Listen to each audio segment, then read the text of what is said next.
السلام علیکم۔ کراچی میں ڈاکوؤں کی دیدہ دلیری پر دنیا حیران۔ ڈاکوؤں نے مہمانوں سے کچا کچ بھرے شادی ہال کو ہی لوٹ لیا، شادی کی خوشیاں غم میں تبدیل۔ کیا آپ حالات حاضرہ سے آگاہی حاصل کرنا چاہتے ہیں؟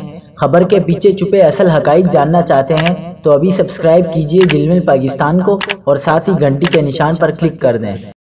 آپ کو بتاتے چلیں کہ کراچی کے علاقے گلستان جوہر میں دو مسلح ڈاکوؤں نے شادی ہال پر دعویٰ بولا۔ ڈاکو شادی ہال میں گھسے اور اسلحے کے زور پر مہمانوں کو یرغمال بنا کر 1 درجن سے زائد مہمانوں سے نقدی اور موبائل فون سمیت دیگر قیمتی سامان لوٹ کر شادی ہال سے باہر کھڑی اپنی موٹر سائیکل پر بآسانی فرار ہو گئے۔ نجی ٹی وی کے مطابق واقعے کی اطلاع ملنے پر پولیس موقع پر پہنچی اور CCTV کیمروں کی فوٹیج سے تفتیش شروع کر دی۔ پولیس کی جانب سے کہا گیا کہ ڈکیتی کی واردات شادی کی تقریب کے اختتام کے وقت پیش آئی۔ درجنوں مہمان اپنے موبائل فون، نقدی اور دیگر اشیاء سے محروم ہو گئے۔ پولیس نے CCTV فوٹیج اور دیگر ویڈیوز کی مدد سے ملزمان کی تلاش شروع کر دی ہے۔